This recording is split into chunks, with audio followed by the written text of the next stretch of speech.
How are we all doing? Hope everyone's keeping well out there as usual. So the last time I made a video here, I was talking about the Ferguson movie star here on the bench with the Normandy F6 chassis in it. So I thought tonight we'd have a look at something a little bit newer, 6 years newer in fact. This is a TX90 from 1984 or thereabouts. So like this one, the one I got a while ago, never did anything with. Bit dirty, lovely spider poo all over it and whatnot. But I'm gonna plug it in, see does it work, see does it need any attention. And we whip the back off anyway, just to have a look at how far the technology came in 6 years.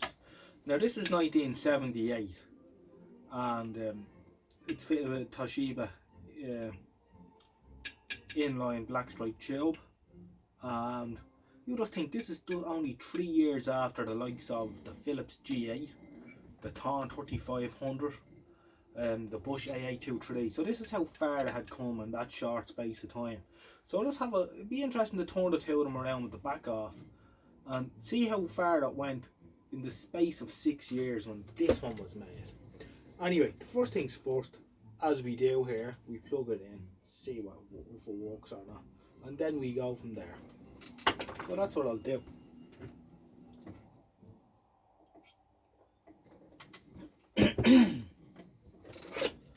So it's a little bit cooler here at the minute, about 15 degrees here today.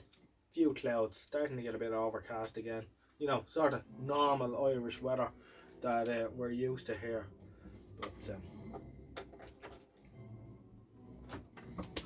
yeah, so it makes working out here a little bit easier. As you can see, I'm not doing a very good job of keeping the place clean. I just keep a little spin around. What happens is, yeah, I start doing something and then I start doing something else, and before I know it, it's a big mess. But or that's the floor. But it doesn't matter. What I do is I make a burst into it about once a month, where I clean the place, and the other half is great for giving me a hand cleaning the shed and that, you know. She doesn't be too happy when it gets like this, but in fairness, the bench is sort of 10 minutes and we'll be back clean again. But I sort of, you know, when I need a bit of space on the bench, I do this. There's a bit of space. Anyway, I'm getting there. I've been sorting out my component drawers and stuff as well. I find to do is I put a label on a drawer, and then when I find things I put them into that drawer and so on. But it's an arduous and boring, laborious task, which doesn't do anything for me at all. Anyway, I'm waffling. What am I doing? Television. This is a remote control model, by the way, as well. I had one of these a while ago. I didn't get it going, but it had just had an 8-button sector on it. But this is the remote control version. Needless to say, I haven't got the remote, but this would have been the more upmarket one anyway. I don't know how much more it would have cost, but it probably might have been 10 or 20 quid more to have the remote control. So a lot of people didn't bother, especially as these would have been a second set, bedroom set or whatever, so you'd live without the remote. Turn you off and we'll rob your area. As we can see, it is working. We have a raster, come on straight away, so that's good news.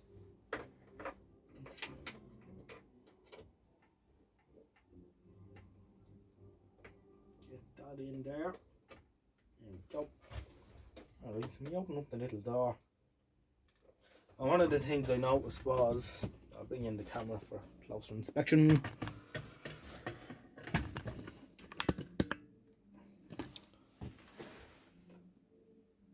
The little spud is broken off for the AFC switch. Broken off the door.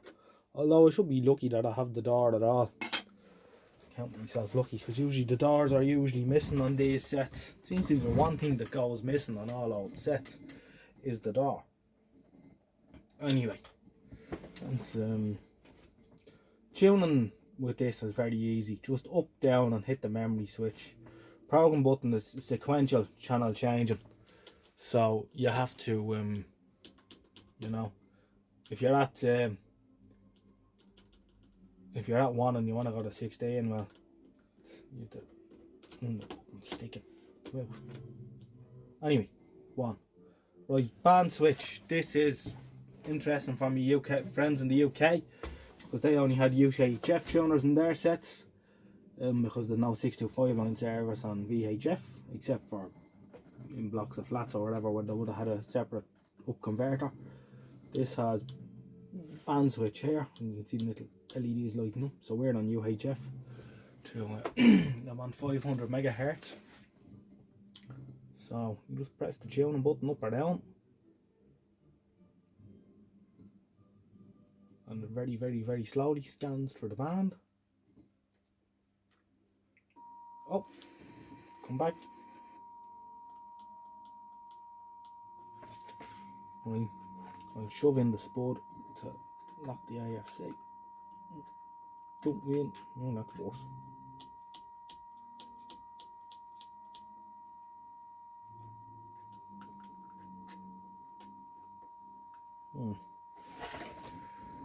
Nice picture, but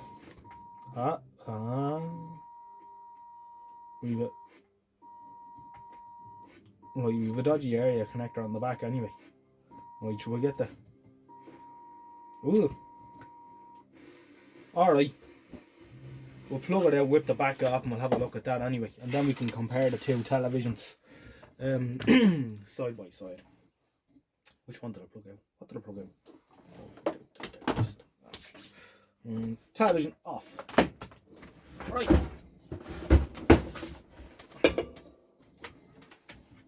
Don't be headbutting one another.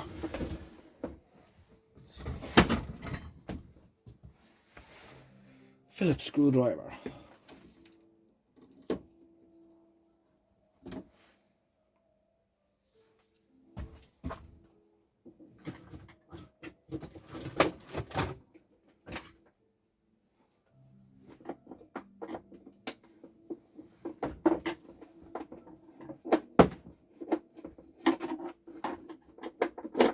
I also would like to welcome a couple of new subscribers on board there.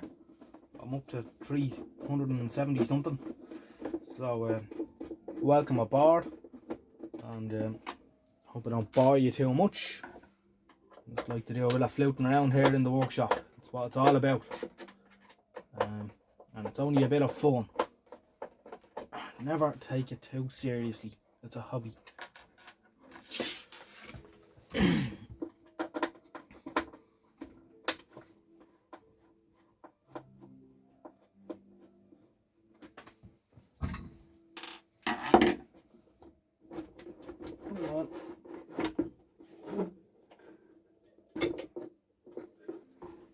What's holding me? Oh,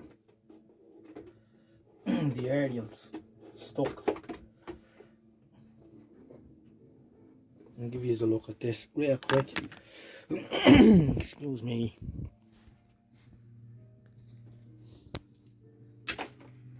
The bloody area, look. I'm sure there should be some sort of a plastic sleeve over that as well. As you can see there, if I was just to yank the back off, it might have ended in tears.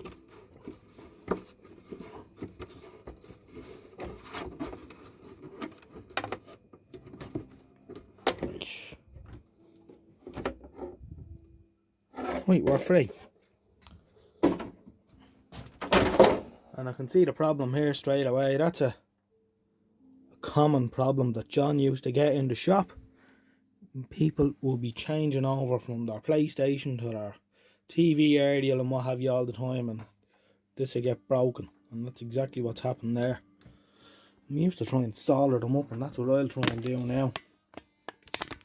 So that's what I'll try and do anyway. I'll try and solder that together.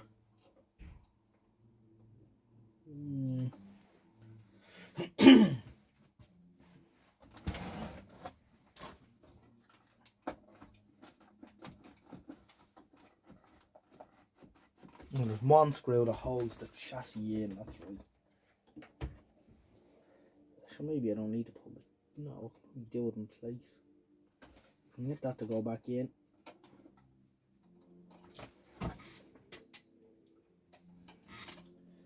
Yeah, they did a right number on you, didn't they?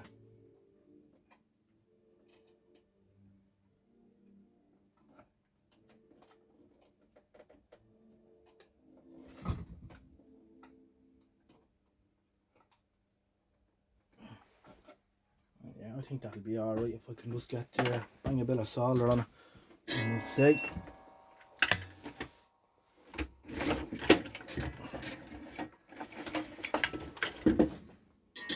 We'll need to get it pretty hot. I think I need to get the flux pen out of it too. Just to give it a hand.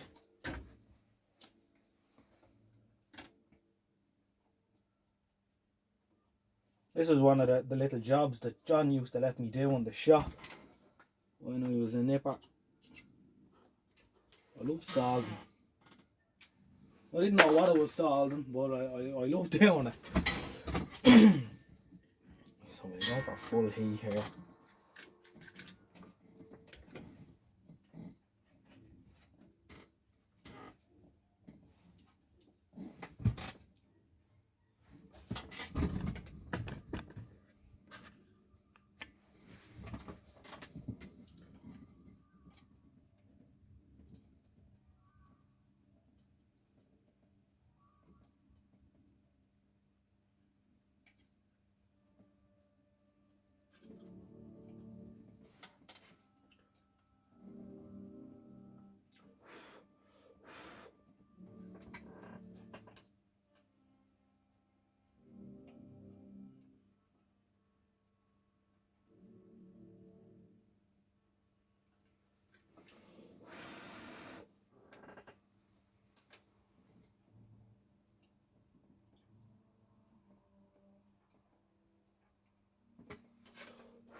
Right, that ought to hold it.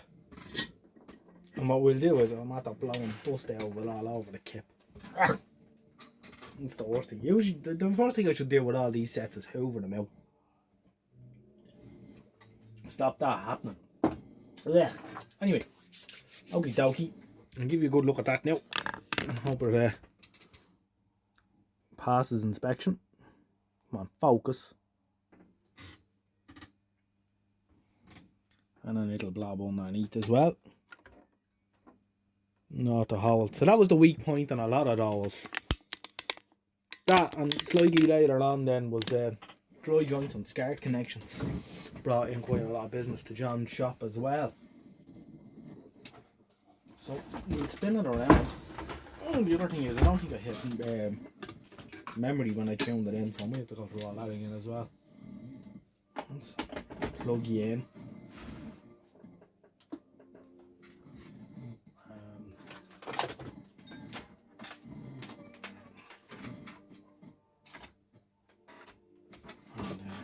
Yeah, go through all that jazz again.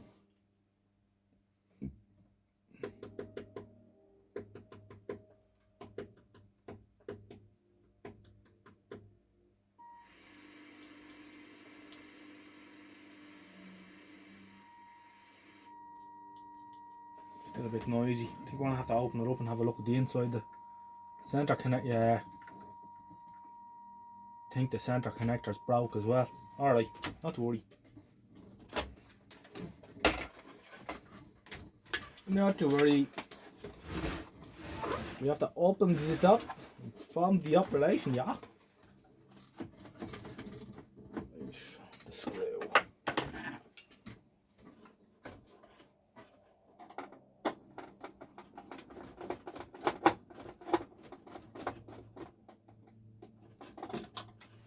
Screw back down and find the screw later.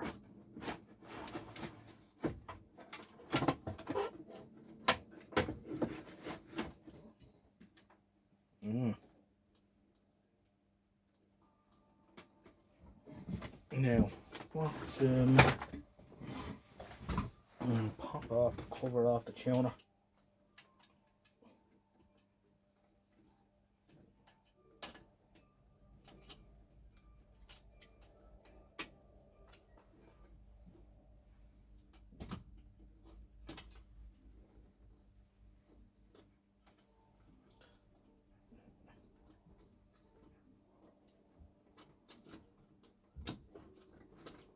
Ah, come out.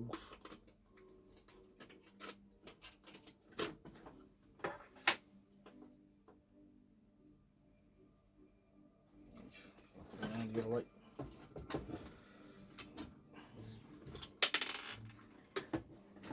There's the screw.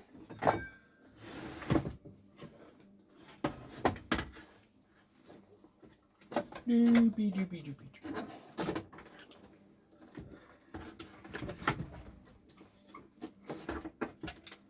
And there's the little spud. I don't want to lose that. It's spud off the tuner flap.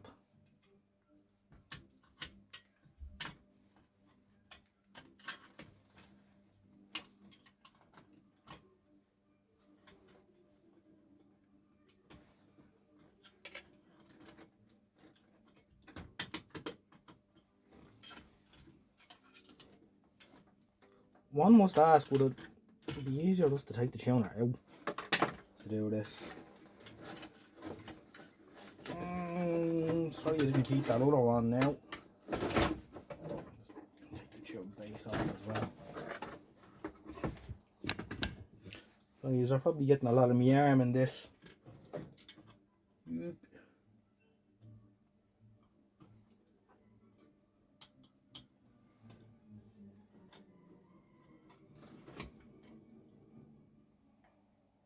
Yeah, bugger it, I'm just going to take the tuner out.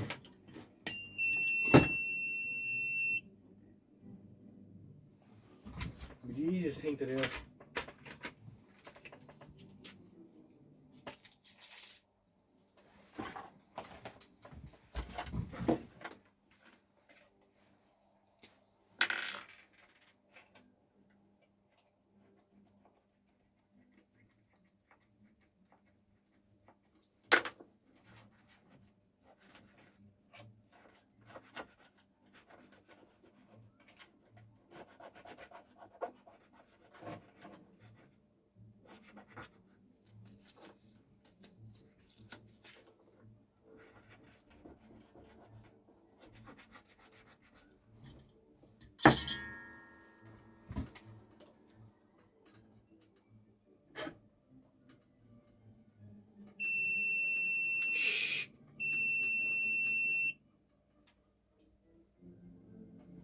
Oh, heat.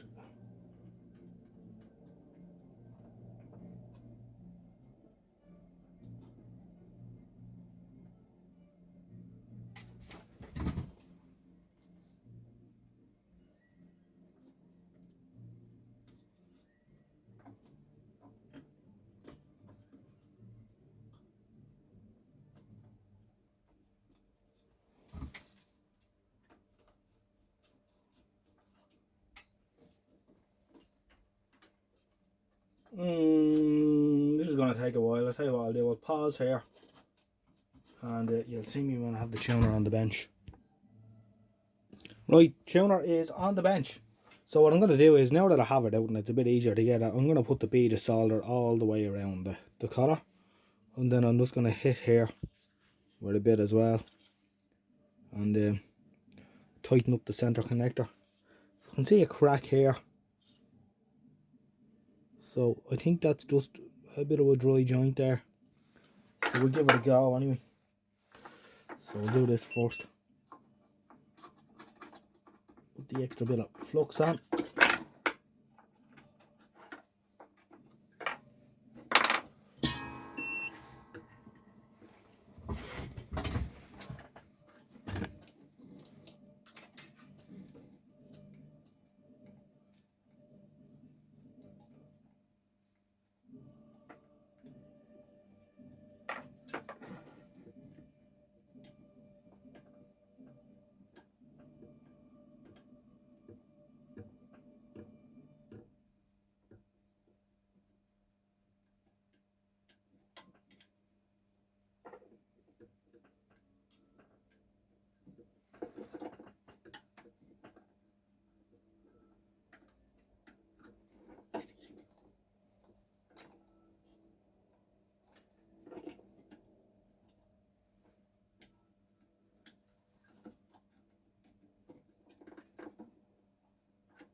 As good as any 10 Smith.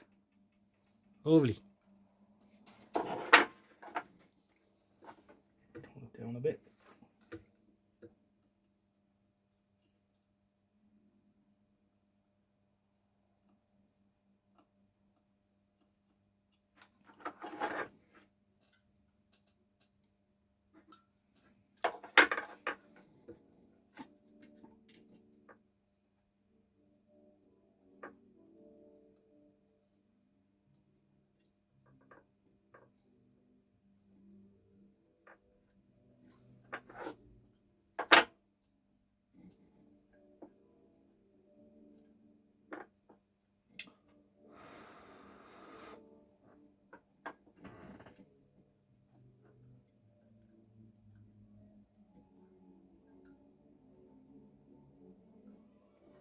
Da, da, da, da. I think that'll do quite nicely. Right, stick it back in. That's the easy part, isn't it?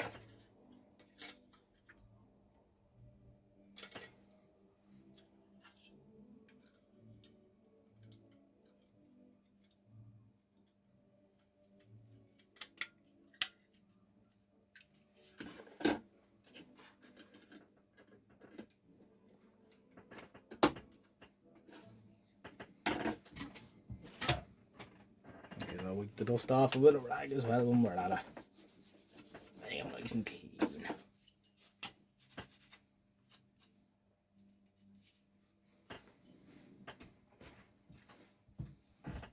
Right, I'll put them back in onto the board and then we'll see what happens then.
serious fucking television problems, Johnzo.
So the two of them on side by side here. So you tell me, which one would you prefer? For me, there's not much difference in picture quality. In fact, I think the little movie star, the older one on the right, might even have the edge slightly, but it is considerably the TX90 is considerably smaller. Probably a little bit cheaper too. Well, for someone, because there's less bracketry and less components in it, because it's more IC controlled and whatnot, and it has a remote control as well, amongst other things. So I'll be interested to know which one you would want in your collection. I think they're two fine televisions. One's 42-year-old and the other one's 36-year-old. So they're both getting on a little bit anyway. But we'll keep them going for another few years. So it was a handy repair in the end. Just an area, dodgy area connector. Done quite a few of those over the years in John's shop. Always a nice little repair with the hot soldering iron. Wet the solder around the connector. Anyway, thanks for watching. And I'll catch you all again very soon. And welcome again to my new subscribers. And give me an old thumbs up and whatnot. Thanks very much, lads. Good luck for now. Bye bye.